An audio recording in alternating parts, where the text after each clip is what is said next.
और आज हम बात कर रहे हैं कि सम्राट चौधरी धीरे धीरे नीतीश कुमार के उस साम्राज्य को पलीता लगा रहे हैं जिसके सहारे नीतीश कुमार 20 वर्षों तक बिहार के शासन का बागडोर मजबूती से थामा रहा।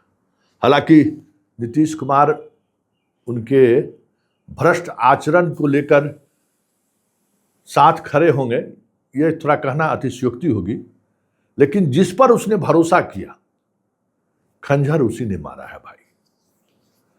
तो ऐसे में सम्राट चौधरी को स्थापित होना और सम्राट चौधरी जो चाहते हैं वो काम जमीन पर उतरे, इसके लिए तो जरूरी है कि नीतीश कुमार के जितने चहेते हैं उनका एक एक करके वध किया जाए, क्योंकि कहने के लिए 20 वर्ष सुशासन है। इस सुशासन के आड़ में जितना कुशासन का काम हुआ है ना, अगर परत दर परत चीजें खुल जाए तो बहुत सारे लोग तिहाड़ जेल में जो है मृत्यु तक बाहर नहीं निकलेंगे। इतना खेल हुआ है बिहार में, लूट सको सो लूट। मतलब पूरी अराजकता पिछले 5 वर्षों में बिहार में बनी रही है, खास करके 2020 और 25 के बीच तो एकदम हद हो गया। नीतीश कुमार जैसे जैसे मानसिक और शारीरिक तौर पर कमजोर होते गए वैसे वैसे खेला तेज होता गया।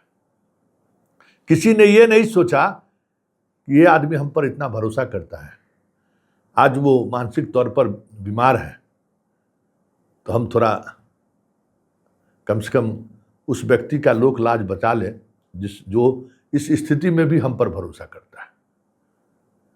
चलिए, सबसे बड़ा ऑपरेशन सम्राट चौधरी का आनंद किशोर है, जिस आनंद किशोर ने बिहार की पूरी शिक्षा व्यवस्था को बर्बाद कर दिया। और आज बिहार बोर्ड के 10 वर्षों के इसके कार्यकाल का अगर लेखा जोखा अगर जांच करा ली जाए तो आनंद किशोर वैसे भी चेहरा में कालिख लगाने की जरूरत नहीं है। कालिख पहले से भगवान लगा के भेजा है, चेहरा दिखाने लायक नहीं रहेगा ये आदमी। वो काम किया है बिहार बोर्ड में, सारा कुछ, सारा नॉर्म्स तोड़ के। पता नहीं नीतीश कुमार को क्या भरोसा था इस आदमी पर, जबकि 2 बार 3 बार खबर चलाकर हम इसको असहज किए हुए हैं।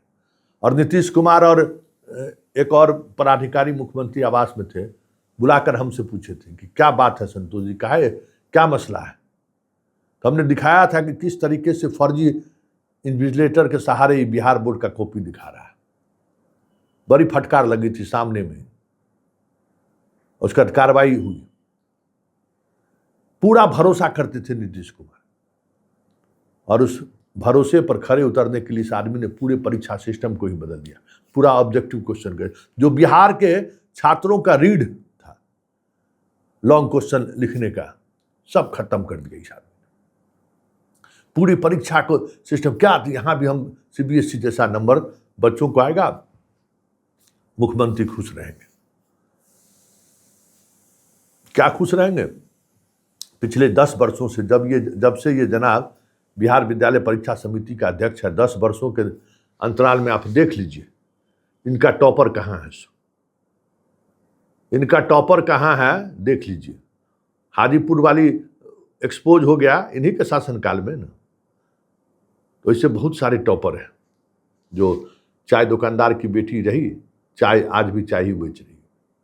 कोई दरोगा, कोई इंजीनियर, डॉक्टर नहीं बन पाया इनका टॉपर। एगो कोचिंग खोलेगी गरीबों को पढ़ाने के लिए, इस बार तो रिजल्टो जारी नहीं किए कि क्या को इनका ITN हुआ, और उस कोचिंग के आड़ में करोड़ों करोड़ रुपया फैकल्टी को इन्होंने बांटा है। बेटा इनका पढ़ रहा है, समझ गए ना। इस आदमी ने जितना इस स्टेट को नुकसान पहुंचाया है, बहुत कम लोग ऐसा नुकसान पहुंचाया होगा। और हमको तो आश्चर्य लगता है कि नीतीश कुमार का भरोसा इस पर कैसे हो गया, क्योंकि ये तो प्रोबेशन पीरियड से ही कलाकार थे। हजारीबाग में इनका प्रोबेशन पीरियड था, एक IPS और एक IAS। एक आनंद किशोर है, एक अनिल यादव, 2 लोग वहाँ प्रोबेशन पीरियड पे थे, और हमारे दीपक बॉस वहाँ डीएम थे।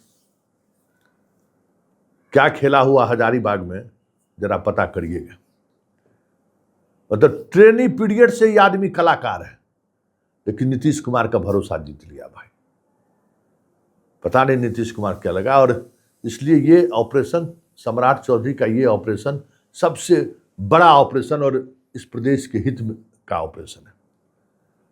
रवि और चंद्रशेखर से सारे अतिरिक्त प्रभार ले लिया जाना स्वाभाविक है, वो भी सीएम के करीब थे नीतीश कुमार के, लेकिन काम करने वाले अधिकारी के लोग तो, लेकिन अतिरिक्त प्रभार लेकर संकेत उन्होंने दे दिया है कि भाई अब धीरे धीरे चीजें बदलनी है। और सम्राट को देख के ना, इस बार भी 2 ज्यादा को डीएम बनाया है, क्या करेगा भाई। सवाल है कि अपनी ब्यूरोक्रेसी खड़ी करनी है, तो जो यादव पूरी तौर पर मतलब सरकार और सिस्टम से बाहर था, उसी पर भरोसा कर रहा है। दूसरी में यादव, हमको लगता है 3-4 जिला का एसपी भी यादव हो गया, डीआईजी वाईजी भी सब, पुलिस पदाधिकारी में भी यादव की पहली बार पोस्टिंग हुई है 25 बरस में, 2 डीएम भी हो गए।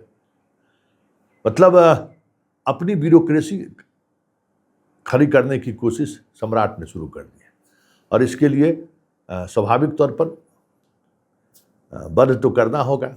बिना वध किए हुए चीज़ें आगे बढ़ेगी नहीं, क्योंकि खाल बहुत मोटा हो गया है।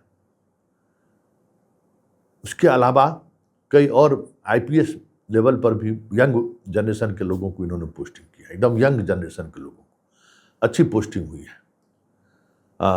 काफ़ी दिनों के बाद लग रहा है कि हाँ, बैलेंस जिसको कहते हैं, सारे यंगस्टर प्रोफेसर आईएएस आईपीएस को फील्ड में उतार दिया गया कि एकदम फाइट इट, लड़िए, जाइए, काम करिए। और ट्रांसफर पोस्टिंग में स्वाभाविक तौर पर अगर उस तरीके से खेल नहीं हो तो डीएमएसपी भी थोड़ा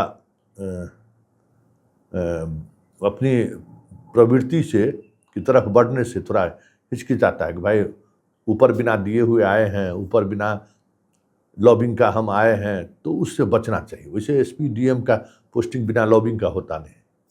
हाँ, पैसा का खेल नहीं हो तो थोड़ा अधिकारी ईमानदारी बरतता है लोग। तो पहले टेस्ट में कह सकते हैं कि सम्राट ने अपनी मंशा दिखा दी है कि फील्ड में जाए पदाधिकारी और परफॉर्मेंस करे।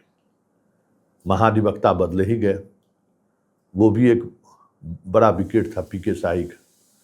हम लोग जब से सरकार को देख रहे हैं, जब कभी भी मुख्यमंत्री का ओथ होता था तो फिर महाधिवक्ता सरकार किसी की भी बने, अपने मुख्यमंत्री क्यों नहीं कंटिन्यू कर, इस्तीफा देते थे, फिर कैबिनेट से बनाए जाते थे। लेकिन 2025 में ये चीज़ें नहीं देखने को मिली। इस बार चुनाव से जीते फिर भी पीके साई इस्तीफा नहीं दिए, नीतीश कुमार शपथ लिए, बने रहे, सम्राट चौधरी बने रहे, तब भी इस्तीफा नहीं दिए भाई।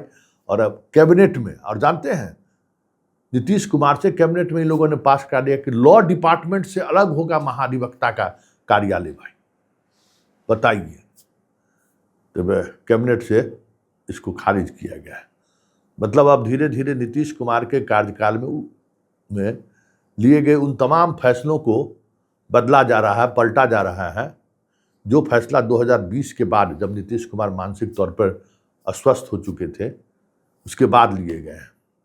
आगे आगे देखिए, संकेत सम्राट ने दे दिया है कि अब नीतीश के पीठ पे खंजर भोंकने वाले वैसे तमाम अधिकारी अब हमारे पास खंजर भोंकने के लिए नहीं रहेंगे।